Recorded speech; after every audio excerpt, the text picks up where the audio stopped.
Simple circuit. 9 volts battery ತೊಗೊಂಡು ಡೈರೆಕ್ಟಾಗಿ ಏನಿದೆಯೋ ಅದಕ್ಕೆ ನಾವು ಸೆನ್ಸರ್ ಇದೆಯೋ LDR ಸೆನ್ಸರ್ ಅದಕ್ಕೆ ಕನೆಕ್ಟ್ ಮಾಡ್ಕೋಬೇಕು. LDR ಸೆನ್ಸರಿಂದ ನಾವು LED ಕನೆಕ್ಟ್ ಮಾಡಿಕೊಂಡು LED ಇಂದ ಬಜಾರ್ ಕನೆಕ್ಟ್ ಮಾಡ್ಕೊಬೇಕು. ಆವಾಗ ಬಜಾರಿಂದ ಇದು ಏನಿದೆಯೋ ವೇಸ್ಟ್ ಮ್ಯಾನೇಜ್ಮೆಂಟ್ ಇದೆಯೋ ಅಲ್ಲಿಗೆ ಸೆನ್ಸ್ ಆಗುತ್ತೆ. ಸ್ಕೂಲು, ಕಾಲೇಜು, ಆಫೀಸು, ಇಂಡಸ್ಟ್ರಿ ಮತ್ತು ಬಸ್ ಸ್ಟ್ಯಾಂಡು, ರೈಲ್ವೆ ಸ್ಟೇಷನು ಎಂಥ ಮುಂತಾದ ಜಾಗಗಳು ಇದರಲ್ಲಿ ತುಂಬ ಯೂಸ್ ಮಾಡ್ತೀವಿ. ನೀವು ನೋಡ್ತಾ ಇರ್ಬೋದು, ಇದು ಆನ್ ಆಗಿದೆ. ಇದು ಹೆಂಗೆ ವರ್ಕ್ ಮಾಡುತ್ತೆ, ಯಾವ ಥರ ಇದು ಮಾಡುತ್ತೆ, ಡಿಟೆಕ್ಟ್ ಮಾಡುತ್ತೆ. ಅದೇನಿರುತ್ತೋ ಅದು ಆಫೀಸ್ಗೆ ಅದು ಯಾವ ಥರ ಡಿಟೆಕ್ಟ್ ಮಾಡೋದಂತೆ ಇವಾಗ ನಿಮ್ಮದೇ ಸಣ್ಣ ಎಕ್ಸ್ಪೆರಿಮೆಂಟ್ ಮಾಡಿ ತೋರಿಸ್ತೀನಿ.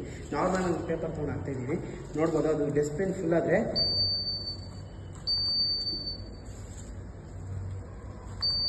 ನೋಡ್ರಿ ಸೆನ್ಸ್ ಆಗ್ತಿದೆ. ಏನಿದೆಯೋ ಪೂರ್ತಿ ಫುಲ್ ಇದಾದಾಗ ಅದು ಏನು ಫ್ಲೋ ಬಿಡಲ್ಲ. ಅಂಥ ಟೈಮಲ್ಲಿ ಇದು ಡಿಟೆಕ್ಟ್ ಮಾಡುತ್ತೆ. ಅದು ಎಷ್ಟು ಇರುತ್ತೋ ಅದು ಏನಿದಿರುತ್ತೋ ಅದು ಮೆಜರ್ಮೆಂಟಲ್ಲಿ ಮಾತ್ರ ತುಂಬಿರುತ್ತೆ. ಅಂಥ ಟೈಮಲ್ಲಿ ಇದು ಫ್ಲೋ ಆದಾಗ ಏನಿರುತ್ತಾರೆ ವೇಸ್ಟ್ ಮ್ಯಾನೇಜ್ಮೆಂಟ್ ಸ್ಟಾಫ್ಸು ಅವ್ರು ಬಂದು ಇದನ್ನು ಕ್ಲಿಯರ್ ಮಾಡ್ಕೊಂಡು ಹೋಗ್ತಾರೆ. ಇದು ಎಲ್ಲ ಕಡೆ ಹಾಕಿದ್ರೆ ತುಂಬ ಯೂಸ್ ಆಗುತ್ತೆ.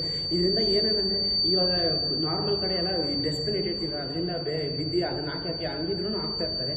ಅದರಿಂದ ಓವರ್ಫ್ಲೋ ಆಗಿ ಅದರಿಂದ ಅಲ್ಲಿ ಬಂದು ಸೊಳ್ಳೆಗಳು ಅದು ಇದು ಕುತ್ಕೊಂಡು ತುಂಬ ಇದಾಗುತ್ತೆ, ತುಂಬ ಇದಾಗುತ್ತೆ. ಅದರಿಂದ ಏನಾಗುತ್ತೆ ಅಂದರೆ ಸೊಳ್ಳೆಗಳು ಕುತ್ಕೊಳ್ಳೋದ್ರಿಂದ ಡೆಂಗ್ಯೂ ಅದು ಇದು ಅಂತ ಮಲೇರಿಯಾ ಅಂಥದ್ದು ಎಲ್ಲ ರೋಗಗಳು ಹರಡೋಕ್ಕೆ ಸ್ಟಾರ್ಟ್ ಆಗುತ್ತೆ. ಅದಕ್ಕೆ ಇದನ್ನು ಕಂಟ್ರೋಲ್ ಮಾಡೋಕ್ಕೆ ನಾವು ಒಂದು ಸಣ್ಣದಾಗಿರೋ ಈ ಪ್ರಾಬ್ಲಮ್ ಸೊಲ್ಯೂಷನ್ ಕಂಡುಹಿಡ್ಕೊಂಡು ಈ ಥರ ಮಾಡಿದ್ದೀವಿ.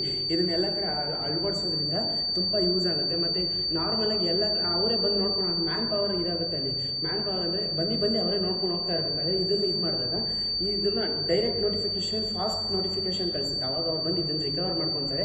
ಮತ್ತು ಇದನ್ನು ತುಂಬ ಯೂಸ್ ಆಗುತ್ತೆ. ಅಂದರೆ ಅದು ಮ್ಯಾನ್ ಪವರ್ ಏನಿದೆಯೋ ಅದು ಕಮ್ಮಿ ಆಯಿತು, ಮತ್ತು ಪದೇ ನೋಡೋಕ್ಕಾಗಲ್ಲ ಅವ್ರು ಬಂದು. ಅದಕ್ಕೆ ಇದನ್ನು ಅಳವಡಿಸಿದ್ರೆ ಫಾಸ್ಟ್ ನೋಟಿಫಿಕೇಶನ್ ಆಗುತ್ತೆ, ಅವ್ರು ಬಂದು ಇದನ್ನು ರಿಕವರ್ ಮಾಡ್ಕೊಂಡು ಹೋಗ್ತಾರೆ. ಅದರಿಂದ ಇದು ತುಂಬ ಯೂಸ್ ಆಗಿದೆ. Thank you.